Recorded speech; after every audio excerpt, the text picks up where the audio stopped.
Bonsoir et bienvenue à Espace Public. Encore une fois, cette semaine à l'émission, on va vous présenter des gens qui sont bien impliqués dans leur milieu. On va parler mode avec Karine Quirillon. Alors, bonsoir.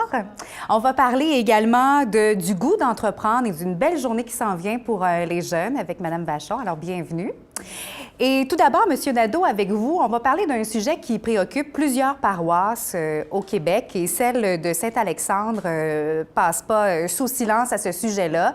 C'est celui des églises et des presbytères. C'est une préoccupation là, qui est très, très présente chez vous.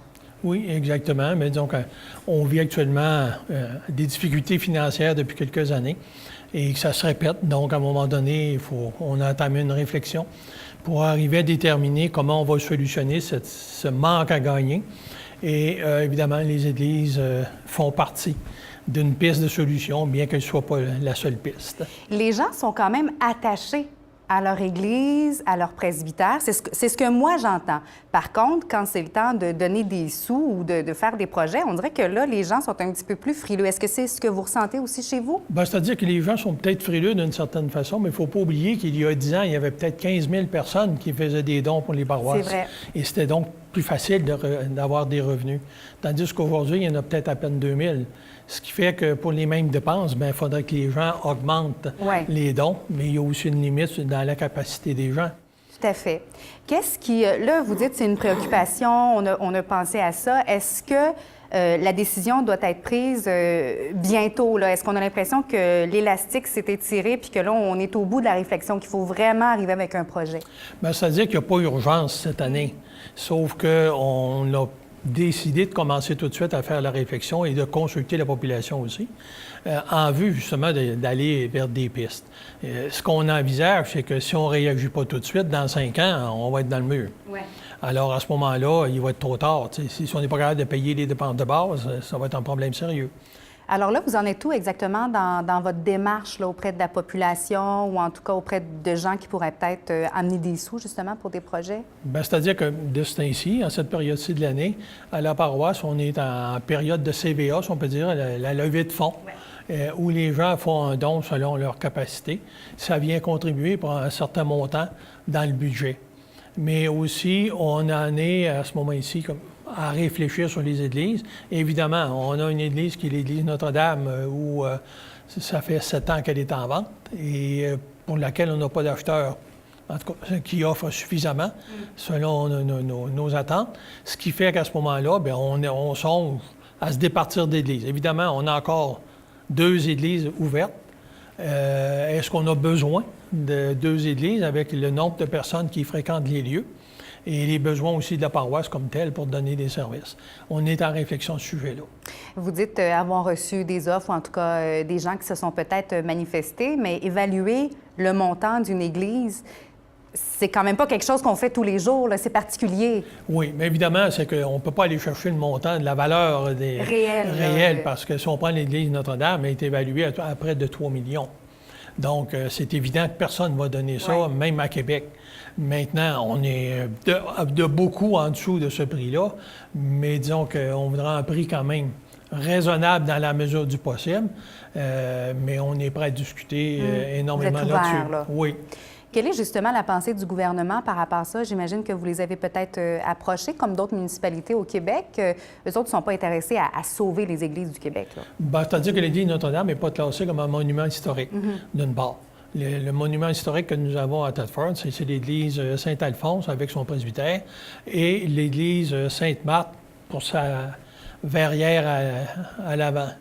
Et l'église Notre-Dame a été offerte à différentes instances publiques, dont la municipalité, les commissions scolaires, pour des fins. On leur aurait donné, il y a 7 ans, la bâtisse s'ils avaient eu un projet. Okay. Mais il semblerait qu'il n'y a pas de besoin à ce niveau-là, pour l'instant, ce qui fait que, on cherche des personnes, des entrepreneurs extérieurs, puisque ceux du milieu n'ont pas été capables de réaliser de projet à date. Dans les projets que moi, j'ai vus qui se sont réalisés un peu partout au Québec, on a vu des églises se transformer en condos, par exemple, des salles de spectacle aussi, ça a été vu. D'autres projets comme ça, est-ce que vous êtes ouvert vraiment là, à tous les projets? À tous les projets. on élimine aucun.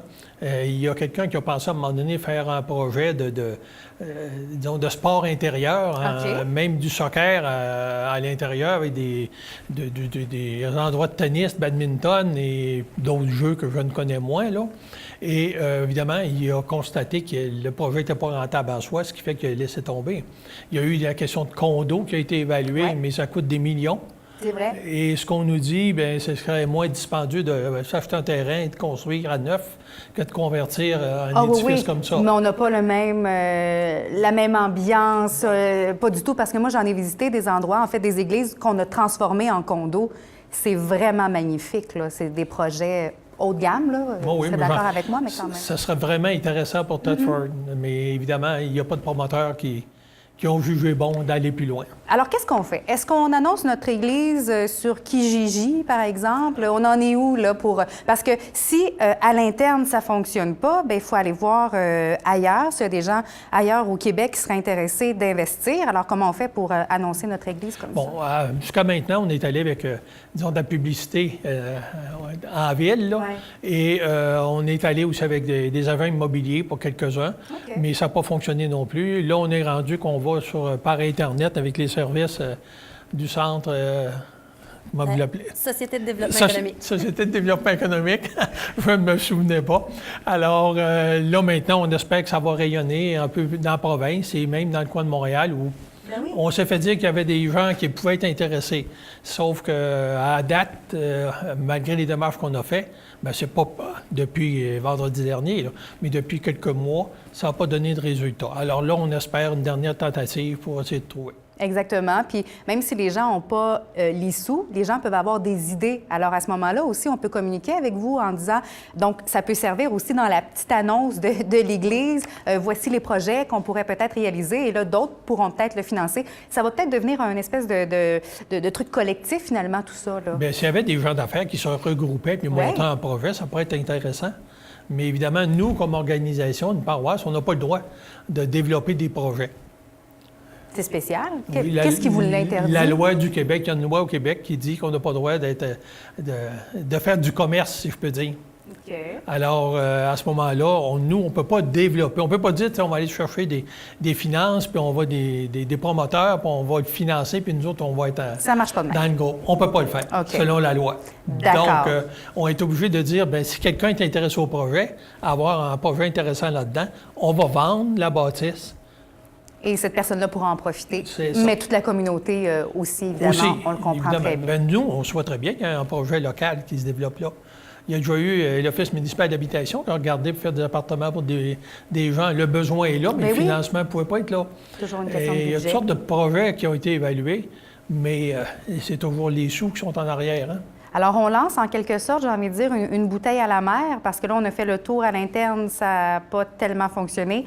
Alors, on essaie d'aller voir un petit peu plus loin, qu'est-ce que ça peut donner. Oui, parce que là, évidemment, il faut quand même l'entretenir jusqu'à un certain point. Ça coûte des sous, tout ça. Ça coûte des sous, comme nos finances sont déjà en difficulté au niveau de la paroisse, mais ça vient gruger à l'intérieur de nos budgets. Alors, on va souhaiter plein de beaux projets, évidemment, pour cet endroit magnifique. Parlant de beaux projets, Mme Vachon, on va poursuivre la discussion avec vous. Le goût d'entreprendre, c'est un événement qui s'en vient. Il va y avoir une conférence et tout ça. Là, il y a plein de belles affaires. Là. Oui, dans le fond, ça se déroule les 25 et 26 avril prochains. Ça se déroule dans les 4 polyvalentes de la MRC des Appalaches. Donc, ce qu'il y a essentiellement, c'est chaque école a exactement la même programmation. Donc, il y a des visites en entreprise, des témoignages de personnes entreprenantes en classe, ainsi qu'un conférencier qui va rencontrer les jeunes. Donc, je dirais que l'objectif premier de cette semaine-là, c'est de faire la valorisation de l'entrepreneuriat auprès des jeunes. Et quand on parle d'entrepreneur, nous, on parle dans son sens large. On pense toujours qu'un entrepreneur, c'est celui qui a une entreprise. Mais pour nous, quelqu'un comme M. Nadeau est une personne entreprenante aussi parce que cette personne-là va permettre aussi d'animer sa communauté par son implication bénévole. Donc, on veut montrer à nos jeunes que c'est une possibilité, que ça peut être applicable aussi dans toutes les sphères de notre vie. Un jeune qui organise un tournoi de hockey dans son quartier est un jeune entrepreneur. Donc, on a vu des jeunes aussi s'impliquer, par exemple, pour le camp, organiser des choses comme ça. Ça pourrait faire partie? Exactement. Okay. Ce sont des jeunes entrepreneurs. Donc, nous, on fait la valorisation de l'entrepreneuriat. Donc, on amène des entrepreneurs en classe. Et ce qui est intéressant, c'est que nos écoles nous facilitent la vie pour être en mesure d'aller rencontrer ces jeunes-là dans leur cursus scolaire directement. C'est des activités qui sont obligatoires. Ce sont les jeunes de secondaire 4 qu'on va toucher majoritairement. Donc, on amène des entrepreneurs en classe pour partager en petits groupes. Dans un auditorium, c'est plus difficile de poser des questions, de s'informer, mais quand on a l'entrepreneur devant soi, bien, c'est plus facile de pouvoir poser nos questions et de pouvoir avoir un échange qui est constructif à ce moment-là. Là, c'est la 6e édition? Exactement. Comment c'est parti de dire, bien, on va prendre des entrepreneurs, on va leur faire rencontrer des jeunes? Comment ça a vu le jour, tout ça? Tout ça est parti au point de départ avec Vision Jeunesse 2011. Lorsqu'on a sondé les jeunes en 2011, on voulait savoir qu'est-ce que ça prenait pour les garder dans notre région. Mais on s'est aperçu aussi qu'on avait des jeunes qui souhaitaient s'impliquer, mais qui ne savaient pas où aller et que les jeunes ne connaissaient pas les possibilités d'emploi de la région, ne connaissaient pas nos entreprises. Donc, nous, on a décidé à la Société de développement économique de tester, d'aller avec un projet pilote avec la polyvalente de Disraeli pour dire, bon, bien, on va essayer de faire quelque chose. Donc, on va valoriser l'entrepreneuriat, mais on va aussi faire découvrir nos métiers d'avenir. Donc, on a fait une approche avec la polyvalente qui a été très ouverte et à notre grande surprise, tout le monde a répondu présent. Oui. Donc, les entrepreneurs, lorsqu'on les appelait pour dire « Est-ce que ça vous tente de venir partager votre expérience en classe? » Rarement, on a eu des refus. Aussi, au niveau des visites en entreprise, on leur amène un groupe de 15-20 jeunes. Et ce qui est intéressant de savoir, c'est qu'au niveau des visites en entreprise, les jeunes choisissent le secteur d'activité qui les intéresse et ils vont pouvoir visiter 2 entreprises. Je donne toujours l'exemple d'administration. Quelqu'un peut très bien se voir travailler dans un milieu professionnel comptable, par exemple, mais pas du tout dans un milieu manufacturier ou l'inverse. Par contre, c'est le même cursus scolaire qui va nous mener à cette profession-là. Donc, on les amène visiter 2 de nos entreprises à chaque secteur qui est sélectionné. Et de les faire choisir, parce que quand on impose quelque chose à un jeune, c'est jamais la bonne technique. Non. Alors là, de leur dire, bien, tu peux choisir ce qui t'intéresse. Déjà là, il y a une façon participative, en tout cas, de leur part. Là. Oui, puis on ne se cachera pas qu'ils sont en secondaire 4, ils sont dans un moment qui est charnier pour eux dans leur orientation professionnelle future. Donc, à ce niveau-là, c'est super intéressant. Là, le timing est bon. J'ai entendu le nom de Marteau Napoli aussi. Oui. Donc, je parlais tout à l'heure qu'on avait des entrepreneurs qui viennent en classe. Donc, c'est nos gens locaux, mais on aime aussi offrir une conférence, je dirais... moi, je l'appelle mon conférencier vedette. Et cette année, on a Marteau Napoli qui va venir rencontrer les jeunes pour leur expliquer un peu quel est son parcours. Parce qu'à la base, il ne se destinait pas du tout comme un entrepreneur. C'était un gars qui s'en allait en com et qui est arrivé dans une situation particulière qui a fait qu'aujourd'hui, il se retrouve où il est. Et aujourd'hui, Marteau Napoli, c'est quelqu'un qui est très impliqué dans son milieu. Oui, c'est l'animateur de radio qu'on voit. Et en passant, c'est lui qui produit ses propres émissions. Il n'est pas employé à la radio. Par la suite aussi, il fait plein d'événements. On n'a rien qu'à se rappeler, exemple, la Super Slide qui est venue. Il est impliqué aussi au niveau, exemple, du Festival Promutuel. Et c'est quelqu'un aussi qui vend des vêtements et des produits alimentaires dans les épiceries. Donc, on a l'idée du gars de radio, mais c'est quelqu'un qui est très impliqué et, fait à noter, il donne environ 100 000 par année dans son activité de marteau et ses petits pauvres. Ça a pris de l'ampleur, cet événement-là, c'est incroyable. C'est incroyable de voir à quel point cet homme-là a pris de la place et que c'était un gars qui était en com. Tout à fait. On veut parler aussi d'une journée bien spéciale là, qui va s'en venir. Oui, c'est la grande journée des petits entrepreneurs. Ça va être notre 3e édition dans la région de Thetford.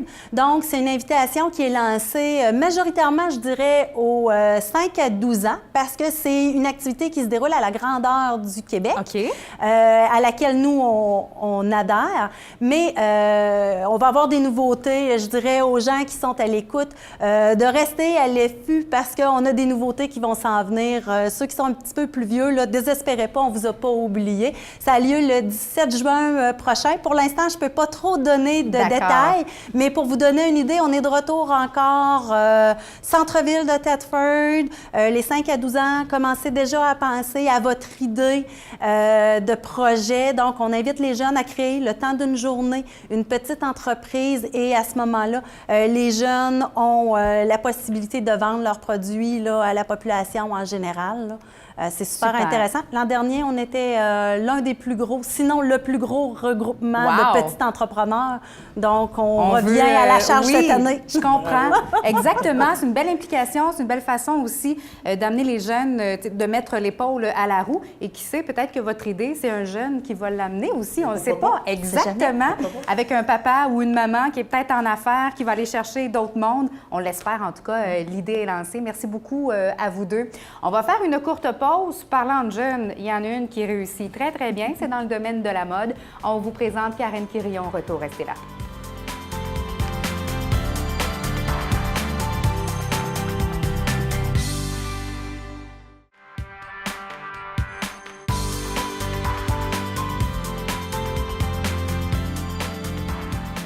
L'invitation pour notre prochaine invitée a été faite il y a quelques semaines, mais mon Dieu, elle était trop occupée. Alors, on a réussi à l'attraper ce soir sur notre plateau. Bonsoir, Karen. Salut, Geneviève. Ça va bien? Ça va très bien, toi aussi? Oui, merci. Originaire, donc, de Thetford. De Thetford, oui. Maintenant, tu habites à Montréal. J'habite à Montréal, oui. Et de temps en temps, Milan, tiens, pourquoi pas, on va aller faire un petit saut là-bas. On va expliquer aux gens ton parcours, parce qu'il est quand même pas banal. Donc, on débute ici, à Thetford où tu fais toute ton école primaire, secondaire. La mode est rentrée à quel moment dans ta vie, là, vraiment, de dire moi, ça m'allume, ça m'intéresse? Bien, moi, je pense que c'est vraiment la fin de mes études secondaires. Comme tu mentionnais aussi tantôt, je pense environ vers secondaire 4-5 que tu dois un petit peu faire des choix, des décisions. Il y avait eu des présentations qui avaient été faites au cégep de Thetford, des gens du campus Notre-Dame-de-Foix qui étaient venus nous rencontrer, parler un peu de leur programme. À ce moment-là, moi, je me souviens que c'était vraiment pas encore clair dans ma tête qu'est-ce que je voulais faire de ma carrière. Ça a vraiment semé une petite graine. Ils ont commencé à mentionner qu'il y avait des programmes qui pouvaient mener les élèves peut-être à éventuellement faire des stages en Europe, ce qui m'a déjà allumé beaucoup au départ. Par la suite, il y avait des journées portes ouvertes. Donc, je me suis rendue là-bas avec ma mère. On était à visiter, dans le fond, c'est ça, le CNDF, campus Notre-Dame-de-Foix. Ça a vraiment allumé quelque chose dans ma tête. Puis je me suis dit, bon, bien, c'est dans ce domaine-là que j'aimerais vraiment me diriger. Donc, par la suite, c'est ça, j'ai commencé à faire mon programme en design de mode. C'était un cours de 3 ans. Ça, c'était à Québec? À Québec, exactement. Puis par la suite, c'est sûr que j'ai vraiment toujours eu des idées un petit peu de grandeur au niveau de la mode, au niveau culturel. J'ai réalisé que peut-être mon cours en mode, ça serait peut-être pas assez suffisant pour essayer de prendre ma place plus à l'international. C'est un peu dû à ça qu'après mes études, dans le fond, au CNDF, que j'ai décidé de poursuivre dans différents cours personnels. Donc, je me suis engagée dans des cours dans une petite école pour apprendre le mandarin, après ça, à l'université, mon italien, après ça, pour un autre cours, pour mon espagnol. Mais tu avais quand même quelque chose en tête en disant, moi, je vise tel stade ou en tout cas tel échelon. Je veux franchir les... Donc, tout était fait en conséquence de ça, là, les choix. Oui, exactement. Je pense que on dirait que je voulais mettre le plus c'est l'expression, le plus de... d'œufs dans ton panier. Exactement, c'est ça, pour avoir le plus d'opportunités possibles par la suite. Puis à travers ces cours-là, c'est là que j'ai commencé aussi mes applications pour l'université en Europe. Donc, après cette année supplémentaire-là, que je faisais des petits cours de langue à Québec, je travaillais aussi un petit peu en mode là-bas. Après cette année-là, je me suis dirigée vers Milan. J'ai commencé par un premier programme en fashion merchandising, donc commercialisation de la mode. Par la suite, j'ai fait ma maîtrise aussi là-bas à Milan en communication, PR, aussi dans le milieu de la mode. Un peu à ce qu'on mentionnait, avoir des opportunités différentes. Je pense que c'est important aussi pour moi de ne pas seulement me diriger en design, mais aussi avoir d'autres connaissances que pour moi pourraient m'aider par la suite à partir de mon entreprise. Être le plus indépendante possible. Exactement, c'est ça. Est-ce que tout au long de ce parcours-là, tu dis... oh mon Dieu, OK, la mode, ça m'intéresse beaucoup, mais c'est loin de ce que je pensais, ou si c'était pas mal l'idée que tu t'étais fait du milieu là, au départ?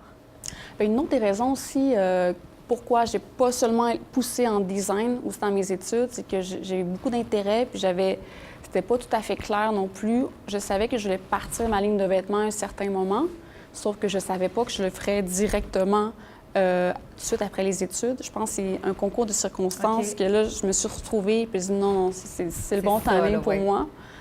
Mais exactement, je pense que j'aurais pu aussi autant me diriger, j'avais toutes sortes d'idées, j'aurais pu... au départ, j'avais des idées de peut-être travailler pour des grosses compagnies aussi en Europe, mais j'ai senti après mes études que c'était pour moi de vraiment partir ma business. Oui, c'est, je trouve, très... tu sais, on parlait des jeunes tantôt et tout ça, là, on est vraiment liés. Il n'y a pas de frontières, hein? Peu importe d'où on vient, on a une idée, on va chercher les outils, on est proactif, on rencontre des gens. Tu sais, on se dit même, j'imagine dans votre travail, OK, on va faire venir un conférencier, on va... Mais est-ce que vraiment, auprès des jeunes, ça laisse une empreinte? Bien, je pense que oui, hein?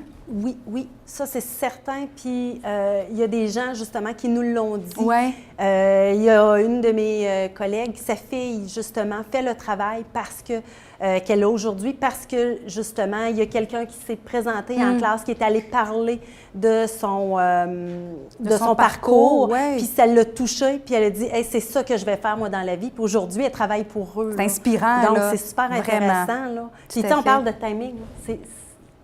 On le sait pas, on sait qu'un jour, ça va peut-être venir, puis, ça vient comme par en dedans, là. Tout à fait. Exact. Là, tu as participé à des défilés, Semaine de la mode, ce que je lisais là, à Montréal et ailleurs, au Canada et même à l'international. Qu'est-ce qui fait que... Parce que là, je t'écoute, j'ai l'impression que je ne sais pas comment chiffrer ton âge. Tu sais, il me semble que tu as beaucoup d'expérience, mais tu es toute jeune. Comment on fait à un moment donné pour dire, OK, oui, j'embarque là-dedans, j'y vais, je fonce. Non, je ne suis pas trop jeune. Comment on arrive là, à se faufiler à travers tout ça? Bien, c'est drôle, là, ça fait déjà bientôt 5 ans que j'ai parti KQK. Je pense qu'au départ, la différence, c'est que c'est un bon point. Je trouve que j'avais les mêmes idées d'envergure, même que j'ai commencé. Plus ça va, plus ça prend, plus ça germe dans ma tête, ça prend de l'ampleur. Sauf que les idées de base étaient les mêmes, là, 5 ans. Sauf que parfois, de se faire prendre au sérieux, je pense que ça vient aussi avec l'expérience, avec les années. Mais c'est ça, au départ, comme on parlait des projets un peu à l'international, c'est quelque chose que j'envisageais depuis le départ, puis que j'espérais que ça arrive comme rapidement. Là, tout dernièrement, durant les dernières années, on a pris un peu du terrain. Donc, moi, j'habite à Montréal, on a beaucoup de projets là-bas. Autant, tu parlais de la Semaine de la mode, on vient de faire la Semaine de la mode aussi à Toronto. On a commencé aussi les foires commerciales, autant à Paris qu'à Milan, à New York aussi. On essaie de bien cibler notre marché puis se rendre vraiment dans des endroits qui peuvent bien, où qu'on peut bien retrouver notre marché pour la clientèle cible. Et ton lien avec Ted for Minds, il est toujours là parce que les vêtements sont fabriqués ici, là. Absolument. Parce que on parle de Milan, on parle de New York, Toronto, mais Ted for Minds, ça reste le point d'ancrage finalement. Tout à fait, on a vraiment notre atelier dans le fond ici. Dès le départ, on avait notre atelier de production. Pour moi, c'était avantageux, puis c'était important de garder ça aussi localement. Donc, c'est quelque chose que je compte vraiment garder un peu cette formule-là durant les prochaines années, dans le futur. Ouais. Donc, voilà, mais quand les gens te demandent où tes vêtements sont fabriqués, quand tu dis Ted for Minds, puis je sais pas, moi, t'es ailleurs dans le monde, est-ce qu'ils te regardent en disant c'est où? Ben oui. OK. Après ça, j'ai les styles à Québec. Les gens, même à Montréal, je pense que les gens, ils trouvent ça, c'est une valeur ajoutée d'avoir des vêtements fabriqués localement aussi. Tout à fait. Puis, non, je pense que pour notre DNA aussi, ce que KQK présente par rapport aux valeurs faites ici au Québec, c'est important pour nous. Puis, mais oui, les gens, ça les surprend toujours. Oui. Ça fait quelque chose d'un petit peu inusité là, à raconter finalement, et ça fait parler de la place aussi. Ça, c'est génial.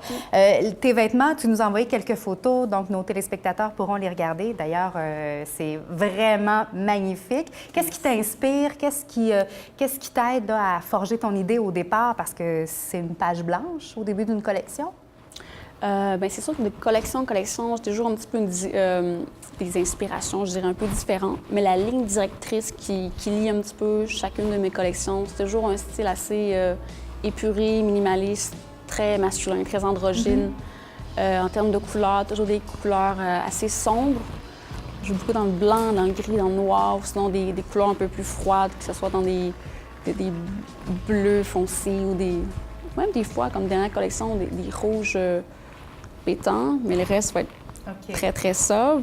Donc, on s'amuse un petit peu dans ce style-là pour les collections. Et bien sûr, on invite les gens à visiter ton site Internet parce que vraiment, c'est magnifique. Qu'est-ce qui s'en vient pour toi dans les prochaines semaines ou même, tu parles de l'avenir, tu dis, bon, c'est le même plan que le départ, là, tu sais, quand j'avais mon idée en tête, mais qu'est-ce qui s'en vient pour toi concrètement? Concrètement, là, c'est sûr qu'on a établi nos points. Comme tantôt, je parlais de marché, autant que je parlais de Paris, Milan, New York, dans Toronto. Fait que là, on se concentre vraiment à pousser et développer vraiment ces marchés-là. Là, on vient de terminer une grosse période dernièrement de plus promotionnelle de la collection automne-hiver 2017-2018. On a beaucoup de présentations, beaucoup de défilés. Donc, à partir d'aujourd'hui, de cette semaine, là, je me lance vraiment plus profondément dans la création de ma prochaine collection d'été 2018. Donc on se renferme un petit peu plus dans ce temps-là. Oui. Oui. On est dans notre bulle, dans notre cocon. Les Ouais. gens peuvent te voir à Thetford régulièrement parce que tu viens justement là où on fabrique l'événement. Donc, ça reste toujours un endroit important pour toi, là. Oui, je viens toujours faire mon petit saut à chaque semaine à mon atelier. Fait que beaucoup de routes, je me promène un petit peu en Thetford, Montréal chaque semaine. Ouais. Super, mais c'est vraiment inspirant de t'entendre parler et c'était relié aussi à votre projet, M. Nadeau, aux jeunes également qu'on va visiter dans les écoles secondaires 4 autour de ça, qui tranquillement ont peut-être une idée au départ, qui se disent « Ah, ça marchera pas mon affaire », tu sais, ou « Ça se peut pas ». Bien, je pense qu'on a le bel exemple que oui, ça se peut. Exactement. D'ailleurs, les élèves vont recevoir de l'information là, à l'école pour la journée et tout ça, juste peut-être surveiller dans le sac pour le parent. Bien, exactement. Les jeunes de 5 à 12 ans vont recevoir dans le sac à dos de leur enfant un petit fascicule qui va les inviter à participer à la grande journée des petits entrepreneurs. Et pour ce qui est du goût d'entreprendre, bien, ça se déroule 25-26 avril et on a une page Facebook que vous pouvez aller consulter. Très bien. Merci beaucoup. Bravo pour votre implication. Monsieur Nadeau, on a lancé la bouteille à la mer aujourd'hui à l'émission en espérant que quelqu'un la rattrape. C'est ce qu'on souhaite, puis qu'on espère que la mer va être assez haute de la transporter le plus loin possible. Exactement, puis revenir avec du financement. C'est surtout ce dont on parlait. Oui, là, bien évidemment, il y a l'aspect de l'Église, puis il y a l'aspect du financement. Oui, tout à fait. Karen, on continue de suivre ta jeune carrière, mais en même temps tellement florissante. Merci d'être venu nous voir entre Milan, Québec et Thetford ce soir. Merci beaucoup. Merci de m'avoir, c'est gentil. D'être venu nous voir. Merci à vous, à la maison, d'avoir été là cette semaine et on se donne rendez-vous jeudi prochain pour une autre émission d'Espace Public. Bye bye.